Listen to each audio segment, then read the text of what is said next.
You're listening to the Insightful Connections podcast. Our guest today is Monika Rogers. Monika is VP of Growth Strategy for CMB.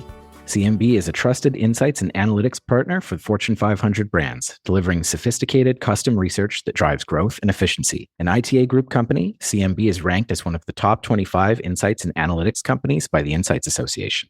Prior to joining CMB, Monika was co-founder and CEO at a res tech company called Digsite, ran her own boutique research and consulting firm, held a position as director of the AC Nielsen Center graduate program at the University of Wisconsin Madison, and spent the first 6 years of her career in consumer insights at General Mills. Monika, it is a pleasure to have you on the podcast today. Thanks for having me. QualRecruit is a qualitative recruitment firm that delivers quality respondents so moderators can work confidently. Our best-in-class recruitment tech guarantees accurate recruits and high show rates, while eliminating bad actors through advanced respondent identity checks. For a limited time, new clients get a 20% discount when they use the offer code CONNECTION. To learn more, visit qualrecruit.com. Monika, I like to start off with this sort of contextual question for everybody. I'm wondering how you initially got into market research and how that origin story accounts for where you've ended up in the years since.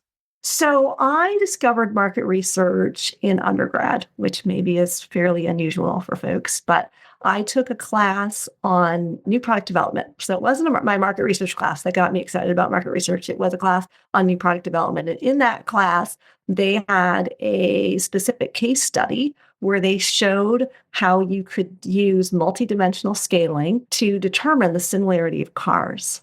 And I thought this was the coolest thing, that you could derive associations by just asking people similarity. And I thought, this is just really cool. I want to learn more about this. And so I went to my actual undergrad market research professor and I asked her if I could take like an independent study class. So she let me actually play with some data. I was using, I think it was SAS at the time, and got to kind of play with quantitative data, which I hadn't done because my market research professor was actually a cultural anthropologist, and I did ethnographic research, believe it or not, in undergrad for market research, which was also very unusual at the time. So I got into market research. I was really excited about it as a possible career choice, but I didn't find a job coming out of undergrad, and that I found a job doing sales.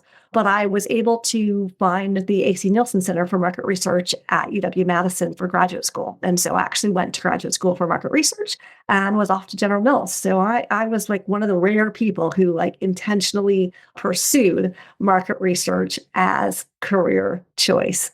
It's so funny. So when I introduced that question framing to the podcast, I kind of had this sort of mindset that like so many people land in market research, that's my background, and don't really set out to get there. And then I've had so many guests say, unlike, the people that land in market research, I actually chose this out as a path. So it's interesting to see. Maybe I need to adjust that question because, it's more common than I maybe expected. So the things you did after joining General Mills, some of the things that you've done in the industry, I mean, Monika, you've held a pretty wide array of different roles in the industry and done a lot of really cool stuff. So maybe you could tell us a little bit about that. Yeah, I'm going to be dating myself with some of this, but when I started at General Mills, some of the things that I got to do that were firsts. One, the company just got its first license of sawtooth, and we did our first conjoint study. The company did its first ethnographic research for Betty Crocker. We did our first website research. I actually did website research on the Cocoa Puffs website. So there was a lot of innovation in market research at the time, a really huge shift in tools and methods and approaches. And that doesn't even account for the fact that we actually shifted all of our research from doing door-to-door, phone and mall to online. That was right in that same time frame when all of that started to happen. So when I moved over at the time, I went to the evil competitor Pillsbury, who got bought back by General Mills. So it was in that whole time frame. It was almost like a race. Like I was working on validating concept testing for stage gate new product development and coming up with new methods to make online match, right, with our prior data sets. At the same time, my colleagues at General Mills were doing that. So I was doing it for Pillsbury, I was doing it for General Mills. Then when I came back to General Mills, they had to choose which method to use. So there's a lot of really cool, fun, transformational things going on at the time.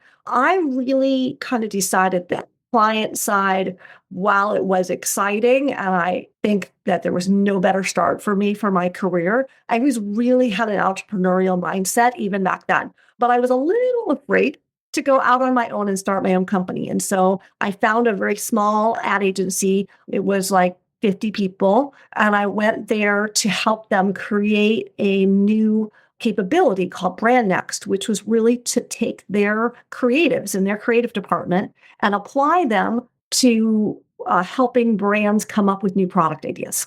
And so I did ethnographic research, we did ideation sessions, and we used the creatives within ideation. And then we helped, and we did things like packaging and naming and all sorts of cool things. But it was definitely very different from, a traditional like client side role, really creative and fun.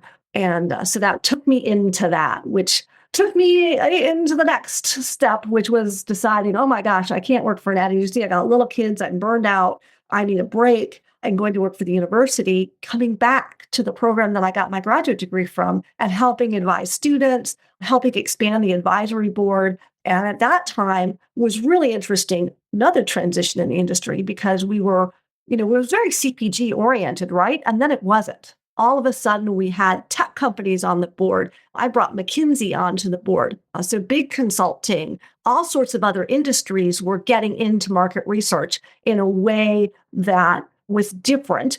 And at that time, it was like, well, P&G and General Mills know the best way to do research. And that really shifted right over the next 10 years to say now there's all sorts of other methodologies, approaches, and needs that are specific to industry. So kind of went through some of that change at UW-Madison. And then, of course, that entrepreneurial bug just keeps knocking at the door, right? And so I decided to start my own consulting firm. I decided to call it a brand consultancy and not call it a market research firm because what I loved, and this is like a process of self-discovery and market research, right? What I loved was design and reporting. And I really loved the kind of like multi-stage research. So say have a company come to you and say, I want to create a pipeline of new product ideas. Okay, to do that, we need to do this ethnographic, then this ideation, then this concept testing, then this product testing, right? And take it all the way through. So that was kind of fun for me. I started my consulting firm in 2008, in January of 2008. So we all know what happened later that year. And I really had to kind of reinvent the practice because almost all my clients were laid off or the company's budgets were cut. And I had to kind of start over and build a more scrappy company. And so that led me to doing different kinds of research and, finding my way through. And that ultimately led me to realize that we had an opportunity to do research differently on social media. And I was excited about that. And also, honestly, I kind of felt like consulting was me selling my brain. And I really wanted to create a company. And so the lure of tech kind of pulled me in to say, I want to shift from running a consulting firm to actually building my own technology. And so I basically went out and started a tech company. It's so interesting that that's kind of the timeline and how things lined up, because, one of the things that a lot of the advisors here in our startup accelerator are preaching to us is to not really be discouraged by the macro picture of the economy. And that often recessionary periods are periods in which a lot of innovation emerges because people have to try different ways of doing things, right? And they often cite Uber, Airbnb, companies like this emerged out of 2008. And it sounds like Digsite is a very similar story. I'm a little curious about the problems that you guys set out to solve with technology. And I might be going out on a bit of a limb here, but the way in which sort of you were present for that initial transformation of research from paper and pen and door to door to very technology driven, and how you sort of went from observing that to actually being an active participant in that process.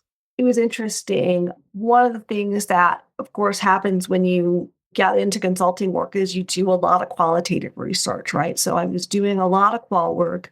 And what I found was that even those big companies that started with me in 2008, then kind of went away and then came back, they didn't have the budgets or the teams that they used to have. So they were trying to do these cool research programs with a lot less. And I was really enamored by the concept of social media and not big data, but qualitative, like what kind of contextual learning can you get? And so when I was about it, I just ran an experiment. We ran a private Facebook group and we just had a conversation. I think it was on pets. And we set up like a private group. We had this conversation on pets. And I hadn't even started moderating yet. People were posting pictures of their pets and having conversations with each other. And I'm like, wait a minute, this is different than any bulletin board I've ever run, right? And then I looked at like bulletin board as like 11% penetration. Like people weren't even using a lot of these online tools. And it just felt like the next frontier, right? It felt like this is where we needed to go, but we weren't there yet. And why weren't we there yet? And why weren't people adopting online qualitative? And I felt like a lot of it had to do with that experience. And there were big communities, but they took weeks to set up. And most of my clients were trying to do things quickly. And that's one of the reasons they came to me is because I was nimble and I could do things quickly. And so that's what kind of led me down the path of saying, okay, well, I want tech to do this. And honestly, I thought, oh, I could just create a little Facebook app. That's what I thought, right? And then you jump down the rabbit hole of, well, let me look into that. And let me talk to some people and let me find out some more. And let me meet with my friend Neil at the Small Business Development Center. And I should meet with Janetti and I should meet with, and you just start meeting people, right? And more and more people. And then by the end of the day, I'm talking to somebody who's like, well, you need 6 people and $1 million to do this. Like, and a co-founder and all this stuff. And you just kind of go down the rabbit hole, right? And I think it was really exciting for me. It was also quite an adventure to try to figure out if I could do this. And I knew all the statistics around failures and all that. And I just felt like, hey, if I don't do this, somebody else will. And if I don't succeed, maybe I'll have regrets. But if I don't ever do it, I'll have more regrets. And that's what got me to just jump in and give it a whirl. Fascinating. What was it that gave you the push to kind of go from the idea to actually embracing that risk of starting a company? Like, was there a conversation or was there a moment where it sort of twigged that, like, yeah, I'm all in on this? Being a research geek, I read a book. At the time, the book was called The Lean Startup. I'm sure we all have heard of it by now, but at that time, it was actually a pretty new book. And I'm like, okay, I'm going to do this. I'm going to run a test. Like, is this really a thing or is this not a thing? There's only one way to find out. Will somebody buy it? It's basically what the book said, right? Can you get someone to buy it or some surrogate of it or invest something to prove that it's not just an idea in your head? And at the time, one of my clients was Sub-Zero, and they were doing these, whenever they put out a new appliance, they would put the appliance in people's homes. Okay. So sometimes they were employees, sometimes they were just people they found, but they gave them a free, very expensive refrigerator, stove, whatever, right? And they would run these tests and they took 90 days. They weren't really getting the feedback they wanted from them. And I'm like, okay, we can run these faster. They could start getting feedback every week, starting the first week rather than waiting the 90 days, right? So I'm like, I'll see if I can sell it to them. So I put up the ideas like on a PowerPoint, but it wasn't even like a product. And they said yes. And so I'm like, okay. So I found a platform. It doesn't exist anymore. It was called Telligent. I got one license for it. I stripped all the social marketing functionality of it. It didn't have any back-end analytics that I needed for market research, but I could collect the data. And I just did it. And I tried it. And they loved it. And that was the moment, right? That was the moment when I was all in, when somebody bought it, paid for it. I did some version of it and it looked like it had fantastic results. And so I'm like, okay, I should now build something that I actually can sell. That's proprietary, That is such a perfect execution of lean methodology. Like just the idea of selling something before you've even built anything. I wish that we were that disciplined about being as lean and as agile as you were. So yeah, amazing. That's inspirational. It's an interesting journey, kind of ResTech founder to now VP growth strategy at CMB. What was it that brought you to this role and what's the kind of work that you're doing now? When I sold Digsite to Question Pro, it was a good question. Like, what's next? What do I want to do? And it took me a while to figure that out. I'll be completely honest. But one of the things that I figured out after a little trial and tribulation there was that what I loved was not operation and execution, it was growth. What I really loved was finding the product market fit, right? And figuring out the growth strategy. Like those are the things that really kind of light me up every day. And I happened to know Jim Garrity, CEO of CMB, and reached out to him and said, do you got anything? And he's like, no. But then it came along like 6 months later. And he's like, wait, I do have this thing, and here's what it is. And it was a really cool opportunity. It's a company that is established. It's been doing really well. It's actually owned by a parent company, but it's employee owned. They have money to invest. They have a dedicated product development and innovation team. They've been doing some really cool things with AI. And so here's a company that's got all the ingredients, but it has not yet really gone to market with what their solutions are. And so I came in really to help lead kind of sales and marketing and go-to-market strategy and figure out how to take it forward. It's one of those meta things, right? Where I get to do market research among market researchers about a market research solution. So it was kind of the perfect storm for me in terms of something that would be interesting and challenging and still tie into my tech roots. So I always associate CMB with what I understand of the market research agency model generally, but I'm wondering if you can tell me a little bit more about the newer solutions that you're involved with helping bring to market and ultimately align with the needs of the market. Essentially, CMB has a product development innovation team they've had for several years, and they had looked at acquiring ResTech. They looked at and have built some AI solutions. And then more recently, since all of the 1,500 ResTech solutions that we have in our industry are now embedding AI, going through the process of vetting and validating many of those technologies and figuring out which ones apply and so forth.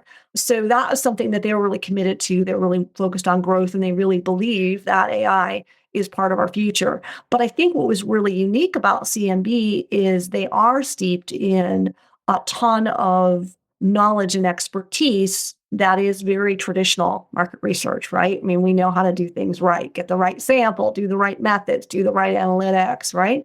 And that's us, right? We're not like a lot of tech companies that maybe are kind of bought into market research, but are tech at heart. There are both on that side. I know because I started a tech company as a researcher.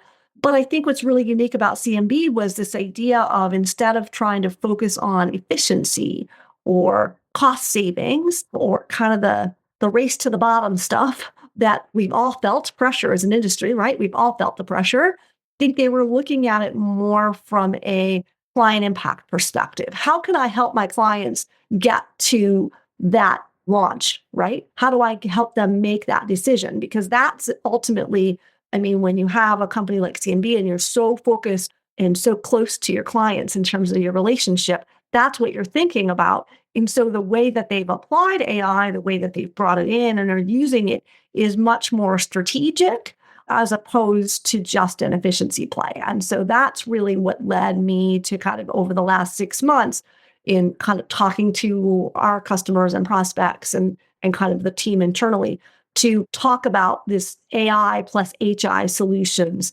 as the philosophy, the framework, and really the products that we're trying to bring to market. It's not a cookie cutter thing.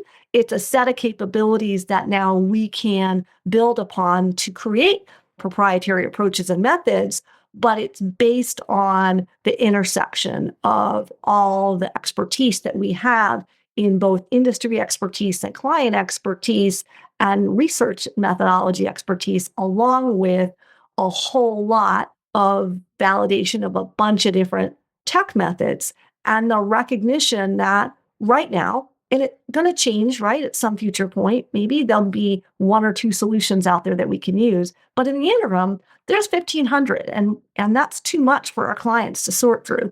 So we really need to provide a point of view on which combination of tech might be useful for a particular application. And that is from a data collection standpoint. That is from validating quality sample. That's from doing analysis, right? That's from report visualization. There's just so many different ways that you can embed AI into your work that in some ways that art becomes our intellectual property that we can kind of work with our clients to deliver so that they don't have to focus on that. They can focus on impact and decisions and maybe how they're using AI in their daily life, but they don't have to worry about it in terms of how to build it into sophisticated market research. So it sounds like the idea behind AI plus HI is that it's a philosophy that ties together both sort of new product development, the implementation of those products on specific deliverables for clients, and also, curation of the existing off-the-shelf tools that might have a role to play in enhancing, again, sort of that very outcome-focused approach to. It's kind of a step removed from just saying doing research, because it's not so much about the process of research. It's about facilitating the client getting to that stage and making that decision or releasing that product or whatever that requires that you guys are able to enable. And it sounds like AI plus HI is sort of the philosophy that ties all of that together. Yeah, that's a great way to put it. I mean, I think that where CMB has continued to evolve is the recognition that we're in the storytelling business, right? And we not only have to help our clients get good research that is accurate, that can help inform decisions, but we need to help them influence in the organization and create change in the marketplace, right? And AI is playing a role in that too in organizations. And so we have to really think about that start to finish, beginning to end. How do we build a great relationship with our clients, but how do we help our clients be more impactful in their organizations? Because research is under an existential threat. Research is the first and most primary obvious application for AI, right? I mean, we're going to just ask a question, we're going to prompt a question, and we're going to get an answer that feels like research. But is it research? Is a whole nother philosophical question. But I don't think CMB is looking at it like, nope, that's not us. Instead, we're looking at it as yes and. Right? Like, yes, we need that. And yes, we need traditional methods. And we're going to have to figure out how they work together and what the best thing is for the situation. And by the way, some things AI does extremely well. The understanding that AI plus HI is that sort of philosophy or framework that ties everything together. What is sort of, if you could unpack for me, the contents of that philosophy? Sure. When we look at AI plus HI, what we're looking at is what role does technology play in the work that we do? So foundationally, we're looking from start to finish at all the different places where AI can play a role in our work. And rather than looking at that, say, just from a theoretical point of view, we believe that we have to look at it from an executional point of view, right? From an operationalizing point of view. So we are constantly looking for new tools. We're testing those tools. We're piloting tools with clients early stage, and then we're choosing what works the best and taking those forward. And with the help of the people on our team, really trying to create some standards or best practices around, okay, when and how do I apply that AI, right? Because if, say, you're going to use it for vetting your sample, you're going to use it along with other things that we traditionally use, right? You're not just going to use it and then say, oh, we're not going to have to do any of these things anymore. And by the way, that goalpost is going to change in 3 months or 6 months. So we can't just say, oh, done, check. This has to be an ongoing, continuous process. And that's, I think, what CMB is doing with AI plus HI is saying this isn't a specific product. This isn't a specific solution. It can be, and it will be. And I guarantee you, we will have very specific, and we do have some very specific methods, but that's going to evolve over time. So we're not going to just say, hey, done, we're going to keep evolving the process. So in some ways, it's a lot of what I did in tech startup land, but instead of having to build the tech myself, I get to work with a team that's vetting a lot of different tech and then figuring out how to operationalize it in their work. And then at the same time, trying to figure out how it intersects with our client needs and when is the right time to apply it and when is not the right time to apply it. Awesome. Monika, next question from me, and second last question of the interview. What keeps you motivated? I think deep down, I'm a very curious person. I love solving problems, but probably even more than solving problems, I like the process of innovation. I like the process of discovering new things. And to me, innovation isn't a it's not a alone thing, right? It's a thing that you do collaboratively with others. And so that's what keeps me motivated is the people that I work with and their smarts and their ideas that propel my ideas, that propel other ideas. And that is, to me, the magic that really keeps me engaged and motivated. I love it. If folks want to know more about CMB's AI plus HI solutions, where can they go? Hop over to our website. Right at the very top is download the AI plus HI guide. That's what I would recommend. It has a pretty clear definition of what the problem is and what the solution looks like in our mind, and maybe how to think about and vet various AI technologies, whether you're working with CMB or whether you want to do this on your own. Give some of the frameworks and philosophy around how to approach it. Monika, thanks so much for being on the podcast today. Yeah, I really appreciate it.